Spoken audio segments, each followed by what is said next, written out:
અમેરિકાથી ખદેડાયેલા ગુજરાતીઓ વતન ફર્યા છે અને 104 ભારતીયોમાં 33 ગુજરાતી સામેલ છે। અમદાવાદ એરપોર્ટથી વતન જવા રવાના થયા છે। પોલીસ દ્વારા તમામની નોંધણી કરવામાં આવશે। તો રાજ્ય પોલીસ વિભાગ દ્વારા આ લોકો માટે જિલ્લા વાઇઝ ગાડી ફાળવવામાં આવી છે। આ ગાડી દ્વારા તમામ લોકો વતન પહોંચશે। તમામ લોકોને પોલીસ બંદોબસ્ત સાથે એમના ઘરે લઈ જવામાં આવી શકે છે। પરત ફરેલા લોકોની પૂછપરછ પણ કરવામાં આવશે। પૂછપરછમાં ગુનાહિત પ્રવૃત્તિ જણાશે તો કાયદેસરની કાર્યવાહી હાથ ધરવામાં આવશે। યુએસએમાં ડોનાલ્ડ ટ્રમ્પે સત્તા સંભાળતાની સાથે જ અમેરિકામાં ગેરકાયદેસર ઘૂસેલા ભારતીયો સહિતના નાગરિકોને ડિપોર્ટ કરવાનો આદેશ કરવામાં આવ્યો છે। ત્યારે ગઈકાલે અમેરિકન એરફોર્સનું વિમાન ત્યાં ગેરકાયદેસર વસવાટ કરતા ભારતીયોને લઈને પંજાબના અમૃતસર પહોંચ્યું હતું। જો કે આ વિમાનમાં 33 ગુજરાતીઓ પણ હતા, જેઓ અમદાવાદ એરપોર્ટથી પોતાના વતન જશે।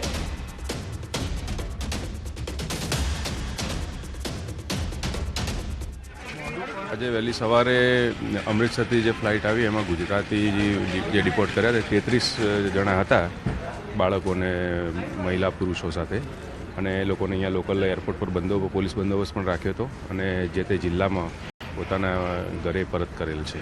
સાહેબ, કયા પ્રકારે વ્યવસ્થા પોલીસ દ્વારા કરવામાં આવી હતી અને આગળ કોઈ કાર્યવાહી કરવામાં આવી? વ્યવસ્થા બસ જે તે જિલ્લામાંથી બોલાયા હતા પોલીસને અને એ લોકો એમને ઘરે પહોંચાડી દેવાના છે।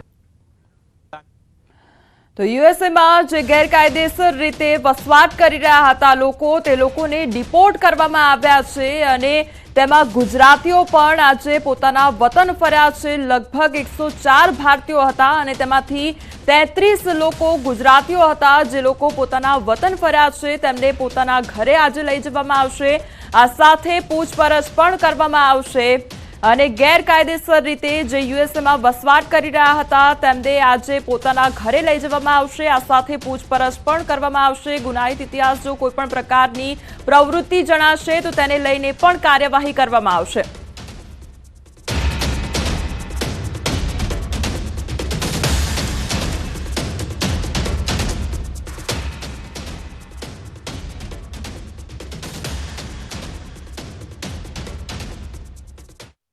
તો આપણી સાથે વિદેશી બાબતોના નિષ્ણાંત સમીર શુક્લા અમારી સાથે જોડાઈ ગયા છે। સમીરભાઈ, સૌથી પહેલા તો ન્યૂઝ 18 ગુજરાતીમાં આપનું સ્વાગત છે। હવે સમીરભાઈ, એક બાદ એક જે પણ ગુજરાતીઓ જે યુએસએમાં ગેરકાયદેસર રીતે રહી રહ્યા છે તે લોકોને ડિપોર્ટ કરવામાં આવી રહ્યા છે, એટલે હાલ યુએસએમાં કયા પ્રકારની પરિસ્થિતિ જોવા મળી રહી છે? શું હવે આવનારા સમયમાં થઈ શકે છે? જે અત્યંત ગંભીર પરિસ્થિતિ જે નિર્માણ પામી છે યુએસની અંદર, કે જે ભારતીયો ગેરકાયદેસર વસી રહ્યા છે, એટલે જે કોઈ વ્યક્તિઓને એવું હતું કે તેઓ યુએસમાં આવીને તેમનું સપનું સાકાર કરશે, હાલ તો એ તમામ લોકો પોતાની જાતને છુપાવવાની કોશિશ કરી રહ્યા છે। કારણ કે જે આઈસ છે, કે જેને કહેવામાં આવે છે ICE, એટલે કે ઇમિગ્રેશન એન્ડ કસ્ટમ એન્ફોર્સમેન્ટ, એટલે કે જો ગુજરાતી ભાષામાં કહીએ તો અત્યારે આ સ્પાઇસ ખેલાઈ રહ્યું છે આઈસ દ્વારા। એટલે જે ભારતીયો જે કોમ્યુનિટીમાં રહી રહ્યા છે, જે કોઈ પણ ધંધાના સ્થળે તેઓ કામ કરી રહ્યા છે કે નોકરી કરી રહ્યા છે, તેમને શોધવા માટેની અલગ અલગ જે એજન્સી જે કામ કરી રહી છે, જે લોકલ સ્ટેટની પોલીસની સાથે આઈસના જે એજન્ટ્સ છે તેમની જે ટીમ જે છે તે અલગ અલગ જગ્યાએ જે છાપો મારી રહી છે, રેડ પાડી રહી છે। તેઓ અચાનક જ અલગ અલગ કોમ્યુનિટીમાં જઈને તપાસ કરી રહી છે। જે તે કોમ્યુનિટીના મેનેજમેન્ટ સાથે તેઓ ચર્ચા કરી રહી છે કે તેઓ કોમ્યુનિટીમાં કુલ કેટલા ઇન્ડિયન્સ છે, કે પછી મેક્સિકોના કેટલા છે, કેટલા અલ સાલ્વાડોરના છે। કારણ કે જે આંકડા સામે આવ્યા છે તે અત્યંત ચિંતાજનક એટલા માટે છે કે PEW જે રિસર્ચ સેન્ટર છે તેમનું જો વાત માનીએ તો તેમણે જે ડેટા આપ્યો છે તે મુજબ કુલ 7,25,000 જેટલા એ ભારતીયો જે છે 2022ના આંકડા પ્રમાણે ગેરકાયદેસર વસવાટ કરતા હતા। અને એવું કહેવાય છે કે સમગ્ર દેશની અંદર તેમણે જે લિસ્ટ બહાર પાડ્યું છે તેમાં જે 22 કન્ટ્રીમાં એ 3જા નંબર પર વસવાટ કરતા હોય ગેરકાયદેસર રીતે, તો તે ભારતીયોની સંખ્યા 3જા નંબર પર ગણી શકાય। કારણ કે જો યુએસની વસ્તી લગભગ 33 કરોડ જેટલી માનવામાં આવી રહી છે અને તે પૈકી લગભગ 55 લાખ જેટલા ભારતીયો રહે છે, અને તેના આંકડા મુજબ કુલ 7,25,000 નો આંકડો આપ્યો છે PEW રિસર્ચ સેન્ટરે 2022ના આંકડા મુજબ। પરંતુ એક બીજી જે ઇન્સ્ટિટ્યૂટ છે જેને કહેવામાં આવે છે માઇગ્રેશન પોલિસી ઇન્સ્ટિટ્યૂટ, તેમના મત મુજબ લગભગ 4.5 લાખ જેટલા ભારતીયો એ ગેરકાયદેસર રીતે વસવાટ કરી રહ્યા છે અને આ તમામ લોકો મેક્સિકો અને કેનેડાની બોર્ડરથી તેઓ ઇલીગલ રીતે તેઓ અહીંયા આગળ પ્રવેશ તેમણે કર્યો છે અને તે માટે કેટલાક એજન્ટો જવાબદાર છે કે તેમણે એ પ્રકારના ખોટા તેમને સપના જે બતાવવામાં આવ્યા. કેટલાક લોકોએ જમીન વેચી મારી, કેટલાક લોકોએ સોનું વેચીને, કેટલાક લોકોએ તેમની જિંદગીભરની કમાણી વેચીને તેઓ અહીં આવી તો ગયા, પરંતુ તેમને ખબર નહોતી કે જ્યારે ડોનાલ્ડ ટ્રમ્પ આવશે તેમણે જે પોલિસી તેમણે જે જાહેર કરી હતી અને તેમનો જે મુખ્ય એજન્ડા એ હતો કે ગેરકાયદેસર વસવાટ કરતા તે પછી કોઈ પણ કન્ટ્રી ના હોય એ લોકોને અહીંથી ભાંકી કાઢવામાં આવે. કારણ કે આ તો વાત એવી થઈ કે તમારા ઘરની અંદર કોઈ ગેરકાયદેસર ઘૂસી જાય અને તે વ્યક્તિને કેવી રીતે સાંખી લેવામાં આવે, કારણ કે તેના કારણે જે ક્રિમિનલ એક્ટિવિટીઝ ખૂબ જ વધી ગઈ હતી, ડ્રગ્સનો વેપાર ખૂબ જ વધી ગયો હતો અને ક્રાઇમ રેશિયો એટલો બધો વધ્યો હતો આ રાજ્યોની અંદર, કારણ કે 50 જેટલા રાજ્યો ધરાવતું આ દેશ છે અને તેમાં ક્રિમિનલ એક્ટિવિટીઝ ખૂબ જ વધી જતા તેમાં મુખ્ય આંકડો સામે આવ્યો કે જેટલા પણ જે ક્રિમિનલ્સ પકડાયા હતા તેમાંથી લગભગ 12 થી 15% જેટલા ક્રિમિનલ્સ એ ઇલીગલ પ્રવેશી સમીરભાઈ, ચૂક્યા એટલે હતા. ત્યાં આગળ રહેનારા જે ઇન્ડિયન્સ છે તેના વિશે પણ વાત કરવી છે. અમારી સાથે સંવાદદાતા ઋત્વિજ પણ અત્યારે જોડાઈ ગયા છે. ઋત્વિજ, જે ભારતીયો આજે પરત ફર્યા છે પોતાના વતનમાં અને 33 જેટલા ગુજરાતીઓને આજે પોતાના ઘરે લઈ જવામાં આવશે, એટલે તેને લઈને કયા પ્રકારની સિચ્યુએશન છે હાલ?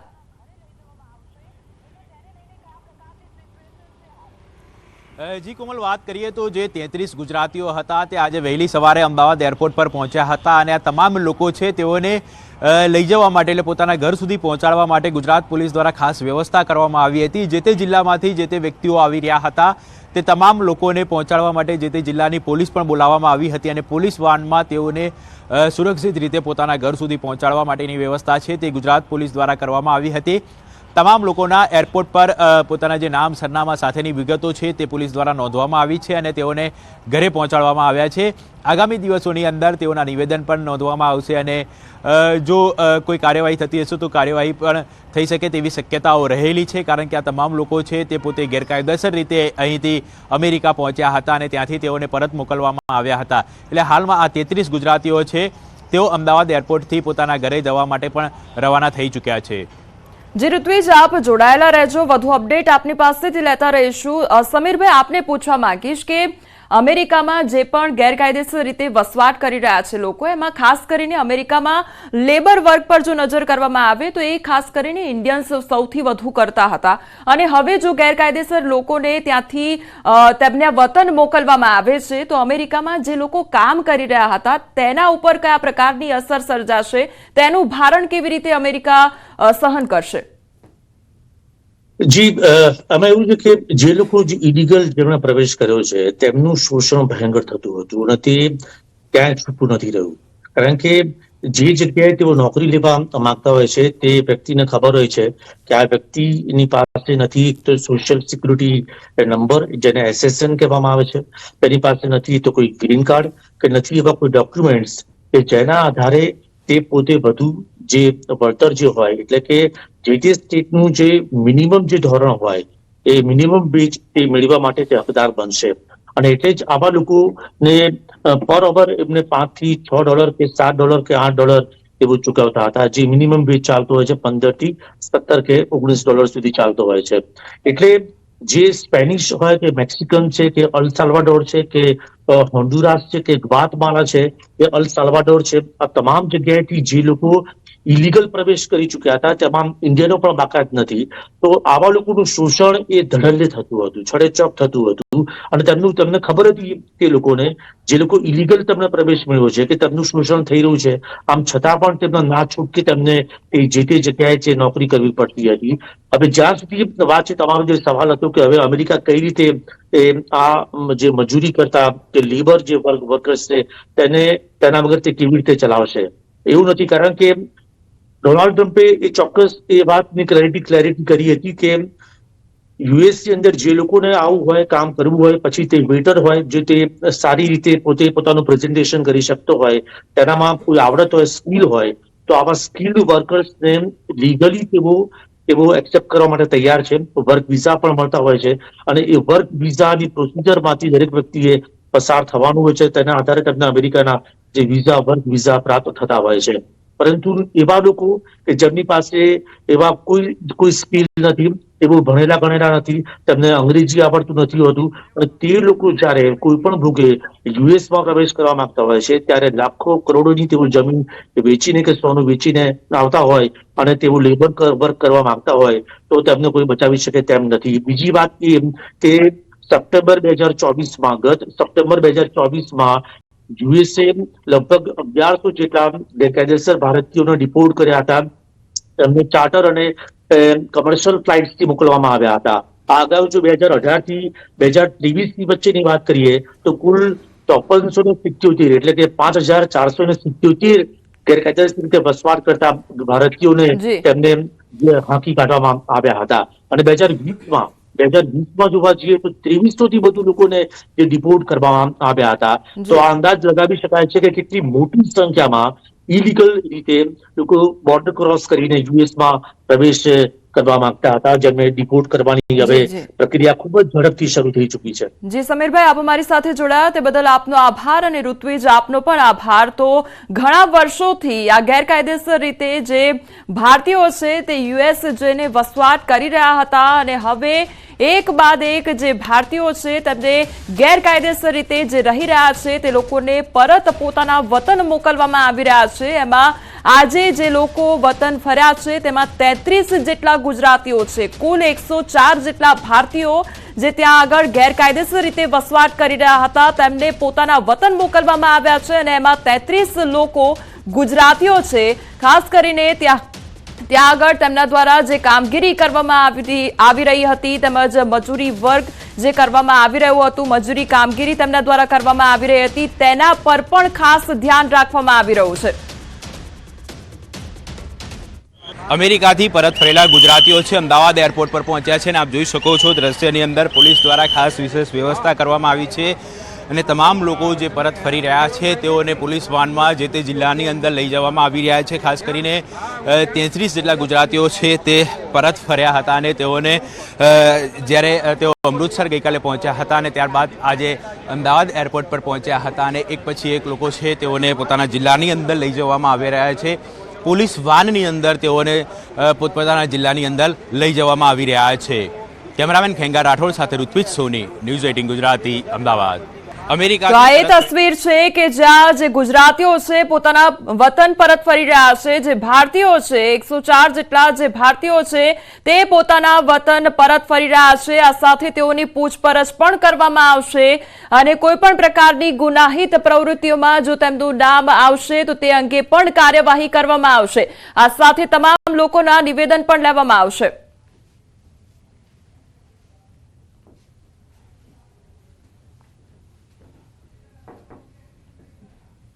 હવે આગળ વાત કરીશું મોતની ગટર વિશે.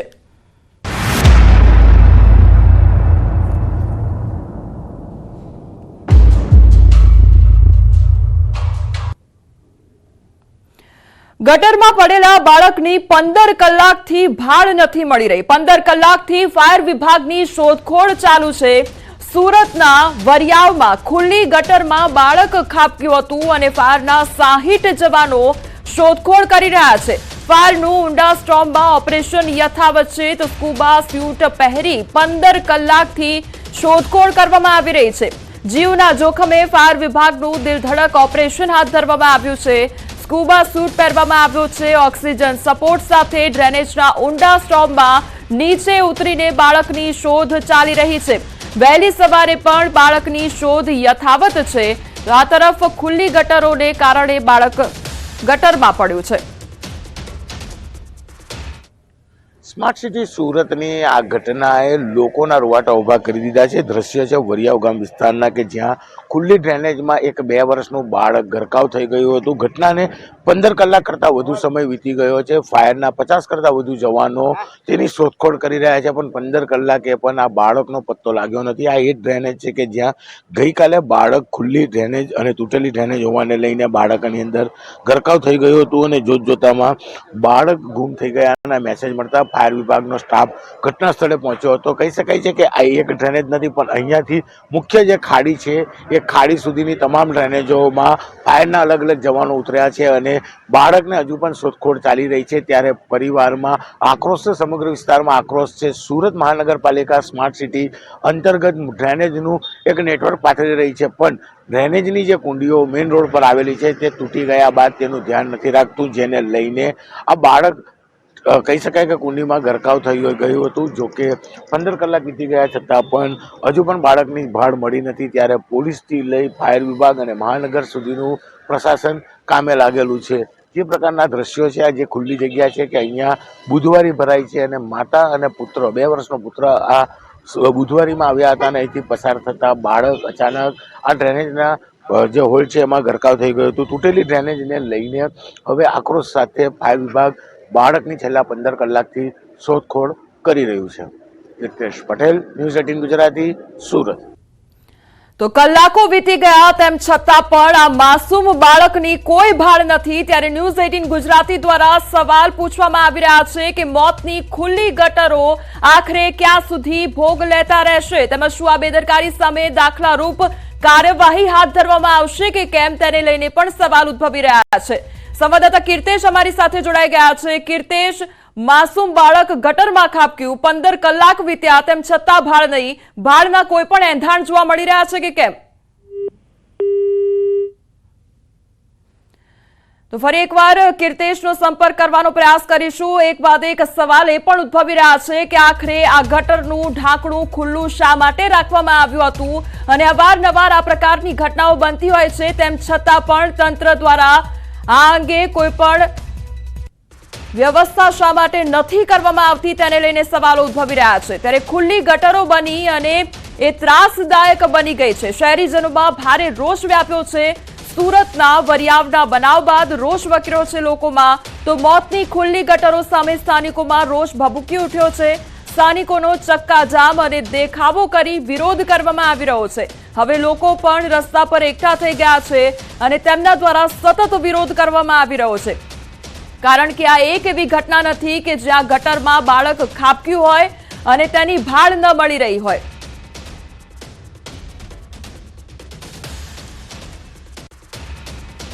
વરિયાવ ખાતે 2 વર્ષના કેદારનું ડ્રેનેજમાં પડ્યા બાદ 15 કલાકથી તેની શોધખોળ ચાલી રહી છે. ફાયર અધિકારી આપણી સાથે છે, આપણે સીધા વાત કરીએ. સાહેબ, સૌપ્રથમ આપનું નામ? મારું નામ SD Dhobi, deputy chief fire officer, Rander zone. અમારી જેવો અમને ગઈકાલે કોલ મળ્યો, અમારા સિનિયર અધિકારીઓ તમામ અને અમારા જે અધિકારીઓ કર્મચારીઓ અહીંયા ઘટના સ્થળે આવેલા અને ત્યારથી લઈને અત્યારે લગભગ 15-16 કલાક થઈ ગયા છે.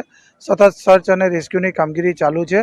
અમારા માણસોને ગઈકાલે રાત્રે પણ અને અત્યારે પણ અમે નીચે ટનલમાં ઉતાર્યા, જે કમસે કમ 20 થી 30 ફૂટ ઊંડી છે. અને દરેક મેઇન હોલ પર અમારા અધિકારીઓ અને માણસોને ગાઈડલાઇનની મદદથી રાખ્યા છે, જેથી એ લોકો અંદર સર્ચ કરતા જાય છે કોઈ જગ્યાએ બાળકને છે કે બોડી એની મળે છે કે કેમ. આ કઈ રીતના માણસો ઉતરી રહ્યા છે, કારણ કે સેફટીનું બી ધ્યાન રાખવું પડે. અમારા માણસોને અમે અંડર વોટર BS સેટ પહેરાવ્યા છે અને અંડર વોટર કેમેરા પણ સાથે રાખ્યા છે. એના મદદથી સર્ચની કામગીરી કરવામાં આવી રહી છે. અને આ સિવાય જે આ ટનલ જ્યાં પૂરી થાય છે એ ખાડી પાસે પણ અમારી ટીમને એક ઉતારી છે. જો ખાડીમાં પાણીનો ફ્લો વધી જાય અચાનક અને બાળક જો ત્યાં નીકળી ગયું હોય તો અમે ત્યાંથી પણ સર્ચ કરી શકીએ. અને આ સિવાય જે ડ્રેનેજ પમ્પિંગ પર જે પાણીનો ફ્લો જાય છે તો ત્યાં પણ અમારી એક ટીમને ઉતારવામાં આવી છે. સાહેબ, કેટલું અઘરું કહી શકાય, કારણ કે 15 કલાક થઈ ગયા છે, માણસો 20-20 ફૂટ અંદર જઈને તપાસ કરવા છતાં પણ મળતું નથી. એટલે અંદર કામગીરી કેટલી અઘરી છે અત્યારે? અંદર જો અમારા માણસોને અમે અમારા જીવના જોખમે જ કામગીરી કરીએ છીએ. એ લોકો પોતાને છતાં એકબીજાની ગાઈડલાઇનની મદદથી અને સાંકેતિક શબ્દો વાપરીને કામગીરી કરતા. એક મેન હોલ પરથી નીકળે તો ત્યાં અધિકારી અને ફાયર જવાનોની ટીમ હોય છે. બીજા મેન હોલ પર પણ અમારી સિનિયર અધિકારીઓ બધા ઊભા હોય છે. એટલે એમની સાથે પણ કોમ્યુનિકેશન કરવામાં આવી રહ્યો છે કે તમે ક્યાં પહોંચ્યા છો, શું પરિસ્થિતિ છે. એ રીતના એમને કોમ્યુનિકેશન અને એમને સાંકેતિક સમજાવવામાં આવેલા હોય છે. કોઈ પરિસ્થિતિ અઘરી જણાય તો અમને સંકેત આપે, અમે એમને તાકીદે બહાર કાઢી શકીએ. બિલકુલ બીએસએફ સૂટ પહેરીને જવાનો ઉતરી રહ્યા છે. આ એ જ આવા જ હોલ્ડ છે કે અલગ અલગ જ્યાંથી ઘટના સ્થળ છે ને જ્યાં ખાડી પૂરી થાય છે તમામ હોલ્ડ પર તમામ જગ્યા પર ફાયરના જવાનો અને અધિકારીઓ છે અને ખાસ કરીને જે ખાડી છે ત્યાં આગળ બોટમાં પણ ફાયરના જવાનો તૈનાત છે. એટલે કે બાળકને શોધવા છેલ્લા 15 કલાકથી ફાયરના જવાનો પોતાના જીવના જોખમે બીએસએફ સૂટ વાળા ડ્રેનેજમાં 20 થી 30 ફૂટ અંદર ઉતરી અને શોધખોળ કરી રહ્યા છે, પણ હજુ સુધી સફળતા મળી નથી. ત્યારે ફાયરના જવાનો સતત બાળક કેદારને શોધવા માટેની મહેનત કરી રહ્યા છે. કીર્તેશ પટેલ, ન્યૂઝ 18 ગુજરાતી, સુરત. તો સુરત શહેરની આ ખૂબ જ ગંભીર ઘટના, વરિયાવ વિસ્તારની આ ઘટના કે જ્યાં ગટરમાં એક માસૂમ બાળક ખાબક્યું છે અને લગભગ 2 વર્ષનું આ બાળક અને તે ગટરમાં ખાબક્યું છે. ત્યારે તેને લઈને સવાલ ઘણા બધા થઈ રહ્યા છે કે આખરે તંત્ર દ્વારા કામગીરી શા માટે ન કરવામાં આવી? આ ગટરનું ઢાંકણું શા માટે ખુલ્લું હતું? તેને બંધ રાખવામાં કેમ ન આવ્યું? અને જો ગટરનું ઢાંકણું ખુલ્લું હતું તો ત્યાં આગળ એ પ્રકારની વ્યવસ્થા કેમ ન કરવામાં આવી કે જેનાથી કોઈનો પણ પગ ત્યાં આગળ ન પડે અથવા તો તેની આસપાસ કોઈ વ્યક્તિ આવી ન શકે? તે પ્રકારની વ્યવસ્થા શા માટે નહોતી કરવામાં આવી? તેને લઈને સવાલ થઈ રહ્યા છે. કારણ કે હવે જે તસવીરો સામે આવી રહી છે તેમાં હવે તંત્ર કામે લાગ્યું છે. એ બાળકની શોધખોળ કરવામાં આવી રહી છે. લગભગ 15 કલાક જેટલો સમય વીતી ગયો, તેમ છતાં એ બાળકની કોઈ ભાળ નથી, એ ભાળના કોઈ એંધાણ નથી. હવે તંત્ર કામે લાગ્યું છે, બાળકની શોધખોળ કરી રહ્યું છે, પણ સવાલ આખરે એ કે તંત્રએ પહેલા કામગીરી શા માટે ન કરી? એ ગટરનું ઢાંકણું બંધ કેમ નહોતું? એને લઈને સવાલ થઈ રહ્યા છે. કારણ કે હવે જો બાળક એ ગટરમાં ખાબક્યું છે અને તેની ભાળ નથી મળી રહી, ન કરે નારાયણ અને એ બાળકને કંઈક થઈ જાય છે તો એના માતા પિતાનું શું? એના માટે જવાબદાર કોણ રહેશે? અને જો જવાબદાર ઠેરાવવામાં આવે છે તો તેના પર કયા પ્રકારની કાર્યવાહી થશે? શું તંત્ર દ્વારા દાખલારૂપ કાર્યવાહી કરવામાં આવશે કે કેમ? તેને લઈને સવાલો ઉદ્ભવી રહ્યા છે. કારણ કે બીજી તરફ એ લોકો દ્વારા પણ વિરોધ કરવામાં આવી રહ્યો છે.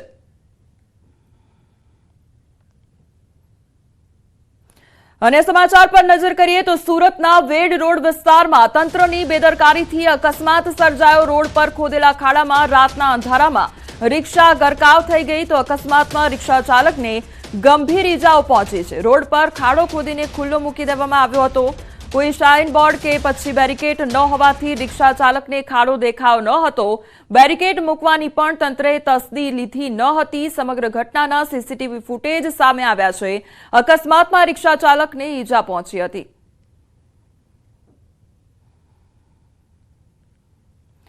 અહીંયા સીસીટીવી ફૂટેજમાં સ્પષ્ટ જોઈ શકાય છે કે રસ્તા પર ખાડો ખોદી દેવામાં આવ્યો છે અને ખાડાની આગળ કોઈ પણ પ્રકારનું સાઇનબોર્ડ લગાવવામાં નહોતું આવ્યું કે આગળ ખાડો ખોદેલો છે. તે પ્રકારની સૂચના પણ લખવામાં નહોતી આવી અને તેના કારણે રાત્રિના સમયગાળા દરમિયાન આ રિક્ષા પલટી ખાઈ જાય છે. ખુલ્લી ગટરો બની છે હવે મોતની ગટરો. સુરત શહેરમાં એક બનાવ બાદ ખુલ્લી ગટરોનો મામલો તો સામે આવ્યો છે, પરંતુ સુરતમાં ફક્ત વરિયાવ વિસ્તારમાં જ ખુલ્લી ગટર નથી. સુરતના જ એક કોર્પોરેટરે વિડીયો વાયરલ કરીને સુરત મનપા તંત્રની પોલ ખોલી દીધી છે અને તેમાં કેટલી ગટરો ખુલ્લી છે તે અંગે પણ વાતચીત તેમના દ્વારા કરવામાં આવી છે. આજુબાજુના વિસ્તારમાં અમે જોયું તો એના જે ઘટના બની એનાથી 200-250 મીટર દૂર બીજો એક રસ્તો છે. ત્યાં અમે હાલત જોઈ તો આ ઢાંકણાની હાલત તમે જોઈ શકો છો. આ ઢાંકણાની હાલત એવી જ છે જ્યાં ખુલ્લું છે. આગળ એક ઢાંકણું છે, હું હમણાં તમને બતાવું. આખું ઢાંકણું ખુલ્લું છે. આ હાલત છે અત્યારે સુરત મહાનગરપાલિકાની, આ તંત્રની ખૂબ આવી. જામનગરમાં ટ્રિપલ અકસ્માતમાં 2ના મોત નિપજ્યા છે. જામનગર ખંભાળિયા હાઈવે પર અકસ્માત થયો હતો. પડાણા નજીક કાર, ટ્રક અને રિક્ષા વચ્ચે અકસ્માત સર્જાયો તો રિક્ષામાં સવાર 2 યુવકોના મોત નિપજ્યા છે. કાર બેકાબુ બની ગઈ છે તો રિક્ષા અડફેટે લેતા અકસ્માત સર્જાયો હતો. તો જામનગરનો આ સમગ્ર મામલો સામે આવ્યો છે જ્યાં ટ્રિપલ અકસ્માતની ઘટના બની છે, જે ઘટનામાં 2ના મોત નિપજ્યા છે. પડાણા નજીક કાર, ટ્રક તેમજ રિક્ષા વચ્ચે અકસ્માત સર્જાયો હતો. રિક્ષામાં સવાર 2 યુવકોના મોત નિપજ્યા છે. સંવાદદાતા કિંજલ અમારી સાથે જોડાઈ ગયા છે. કિંજલ, ટ્રિપલ અકસ્માતની ઘટના, કયા પ્રકારની પરિસ્થિતિ સર્જાઈ હતી? બિલકુલ કોમલ, જે પ્રકારે વાત કરવામાં આવી, જામનગર ખંભાળિયા હાઈવે ઉપર ગઈકાલે ટ્રિપલ અકસ્માત છે તે સર્જાયો હતો. જે પ્રકારે પડાણા નજીક આજે એક બંધ ટોરસ હતું, તેની પાછળ કાર અને રિક્ષા છે આ ત્રણેય અથડાયા હતા, એકબીજા સાથે આ અથડાયેલા વાહનો જે ટ્રિપલ અકસ્માત સર્જાયો હતો તેમાં જામનગરના 2 યુવક જે માલ સામાન મૂકવા ગયા હતા તે પરત ફરતી વેળાએ તેમને અકસ્માત નડ્યો હતો. જે પ્રકારની સમગ્ર ઘટના સામે આવી છે, કાર છે એ બેકાબુ બની હતી અને રિક્ષાને અડફેટે જી. લીધું હતું, જેને લઈને અકસ્માત સર્જાયો છે, જેમાં 2 યુવાનોના મોત થયા છે. જી. કોમલ. જી કિંજલ, સમગ્ર માહિતી બદલ આપનો આભાર.